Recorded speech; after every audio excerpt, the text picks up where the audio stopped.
നമ്മുടെ നാട്ടിലെ നേർച്ചകൾ, ഇപ്പോ ഉത്സവങ്ങള് എന്തൊക്കെയാ, ആന, കുതിര, പലപ്പോഴും റോഡേ പോകുമ്പോൾ കാണാൻ പറ്റുന്നതാണ്. ഇങ്ങനെ അടിയല്ലേ, ആണും പെണ്ണും വലുതും ചെറുതും ഒക്കെ കൂടി ഇങ്ങനെ കുഴഞ്ഞു മറിഞ്ഞിട്ട് ആനയും കുതിരയും ഒട്ടകവും ശിങ്കാരിമേളവും പിന്നെ എത്ര ഗംഭീരമായ ഗാനമേളകളും വഴിയിലെല്ലാം കരിമ്പ് കച്ചവടവും പിന്നെ ഈത്തപ്പഴ കച്ചവടവും ഒക്കെ ആയിട്ട് ഇങ്ങനെ ഉത്സവങ്ങള്. ഇതെവിടാ മക്കളെ ഇത് നടക്കുന്നത്? ഇതെവിടാ നടക്കുന്നത്? ഈ മണ്ണൊക്കെ ഏത് മണ്ണാണ്? ഈ മണ്ണെല്ലാം ഏത് മണ്ണാ? വിലായത്തിന്റെ അത്യുന്നത പദവികളിലേക്ക് കടന്നുപോയ മഹാനായ വെളിയങ്കോട് ഉമർ ഖാദി റളിയല്ലാഹു അൻഹുവിന്റെ, മഹാനായ ഖുതുബുസ്സമാൻ സയ്യിദ് അലവി തങ്ങളുടെ, മഹാനായ സൈനുദ്ദീൻ മഖ്ദൂമിന്റെ ഒക്കെ പാദസ്പർശമേറ്റ മണ്ണുകളല്ലേ ഈ മണ്ണ്? സ്വർഗത്തിലേക്ക് കൈപിടിച്ച് ജനതയെ കൊണ്ടുപോയ ആ മഹാരഥന്മാരുടെ പിന്തുടർച്ചാവകാശികളും നാട്ടുകാരും അവരോടുള്ള കടമ നിറവേറ്റുന്നത് പാതിരാത്തിൽ ആണും പെണ്ണും കൂടെ കൂടിക്കലർന്ന് ഗാനമേള നടത്തിയ മക്കളെ, ശിങ്കാരിമേളം നടത്തിയ, ആനപ്പുറത്ത് കയറിയ, ഏത് സഹാബിയ ആനപ്പുറത്ത് കയറിയത്? അള്ളാഹുവിന്റെ റസൂലോ സഹാബാക്കളോ ഏതെങ്കിലും ആനപ്പുറത്ത് കയറ്റിയിട്ട് എന്തെങ്കിലും ഉത്സവം നടത്തിയോ? അള്ളാഹു ഖുർആനിലൂടെ ശപിച്ച് നശിപ്പിച്ച ആനപ്പട്ടാളത്തെ പറ്റിയല്ലേ പറയുന്നത്?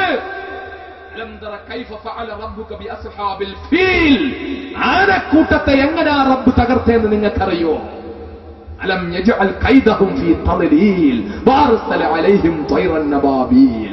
അവരുടെ മേൽ അബാബീൽ പക്ഷികളെ ആറ്റം ബോംബുകളേക്കാൾ ശക്തിയുള്ള ഇരുമ്പ് കല്ലുകളുമായിട്ട്, പഴുത്ത കല്ലുകളുമായിട്ട് വിട്ട് നശിപ്പിച്ചു കളഞ്ഞെങ്കിൽ ഇനിയും ഒരു അബാബീൽ പക്ഷികളുടെ കൂട്ടം വരണമോ? ചാവക്കാടും മണത്തലയിലും വെളിയങ്കോടും ഒക്കെ വരണോ? ഇനിയും അള്ളാഹുവിന്റെ ശാപം ഉണ്ടാകണോ? ഇനിയും ആനക്കൂട്ടങ്ങൾ തകരണോ? എവിടെ നിന്ന് കിട്ടി ഈ സംസ്കാരം? ചെറുപ്പക്കാർ ഇതിനെതിരെ ചിന്തിച്ചേ പറ്റൂ. എന്നോട് ആർക്ക് വിരോധം തോന്നിയാലും വേണ്ടില്ല, ഇനിയുള്ള ഒരു കാലൂടെ ബോംബ് വെച്ച് തകർത്താലും കുഴപ്പമില്ല. വളരെ ശക്തമായി പറയാണ്, ഇത് ശിർക്കാണ്, ഇത് തെറ്റാണ്, ഇത് നിഷിദ്ധമാണ്, ഇത് ഹറാമാണ്, ഇത് അള്ളാഹ് ഇഷ്ടപ്പെടാത്തതാണ്, റസൂലുള്ള ഇഷ്ടപ്പെടാത്തതാണ്, സഹാബാക്കൾ ഇഷ്ടപ്പെടാത്തതാണ്, ഔലിയാക്കൾ ഇഷ്ടപ്പെടാത്തതാണ്, ആരിഫ്യങ്ങൾ ഇഷ്ടപ്പെടാത്തതാണ്, വെളിയങ്കോട് ഉമർ ഖാദി ഇഷ്ടപ്പെടാത്തതാണ്, മമ്പുറന്തങ്ങൾ ഇഷ്ടപ്പെടാത്തതാണ്, സൈനുദ്ദീൻ മഖ്ദൂം ഇഷ്ടപ്പെടാത്തതാണ്. അതുകൊണ്ട് ഇത്തരം ധിക്കാരങ്ങൾ നടക്കുമ്പോൾ ഇങ്ങനെ ഓട്ടോറിക്ഷ ഇരപ്പിച്ച് നടക്കുന്ന ചെറുപ്പക്കാരുണ്ടെങ്കിൽ നിങ്ങളുടെ തലച്ചോറ് ഈ നികൃഷ്ടമായ കാര്യങ്ങളുടെ മുന്നിൽ പണയം വെക്കാതെ നിങ്ങൾ മുസ്ലിമാണെന്ന ആർജവം വീണ്ടെടുത്തുകൊണ്ട് ഇത്തരം ധിക്കാരങ്ങൾക്കെതിരെ ശക്തമായിട്ട്, ഇത്തരം നികൃഷ്ടമായ നീചമായ ഹറാമായ ആഘോഷങ്ങൾക്കെതിരെ എന്റെ ചെറുപ്പക്കാർ ശക്തമായി പ്രതികരിക്കണം. പറ്റുമോ മക്കളെ? പറ്റുമോ? അതിനുള്ള ആർജവം ഉണ്ടോ? ഇല്ലാന്നാ തോന്നുന്നത്. അതാ അനങ്ങാതിരിക്കുന്നത്. അതിനുള്ള ചങ്കുറപ്പുണ്ടോ? ഉണ്ടോ? ഉണ്ടോ? ഇൻഷാ അല്ലാഹ് പ്രതികരിക്കണം. പ്രതികരിക്കണം എന്ന് പറഞ്ഞാൽ അടി ഉണ്ടാക്കണമെന്നല്ല. ആനയുടെ കൊണ്ടുപോയിട്ട് ആനയ്ക്ക് ഇങ്ങനെ പിന്നെ മുളക് വരട്ടി കൊടുത്ത് ആനയെ ഇളക്കി വിടണമെന്നൊന്നും അല്ല പറയുന്നത്. നിർത്തിക്കാൻ വേണ്ടി ആരും നമ്മൾ സഹകരിച്ചില്ല പിന്നെ എങ്ങനെ ഇതൊക്കെ ജയിക്കുന്നത്? ആന മാത്രം റോഡിൽ കൂടെ പോയാൽ ഉത്സവം നടക്കുമോ?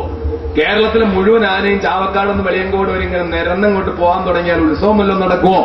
നടക്കില്ല.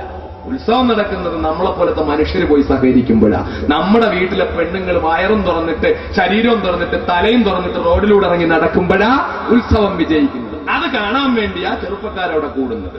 ഈ കൂടുന്ന ആളുകളാണ് ഉത്സവം വിജയിപ്പിക്കുന്നത്. അതുകൊണ്ട് ഇതൊക്കെ നിർത്തണം.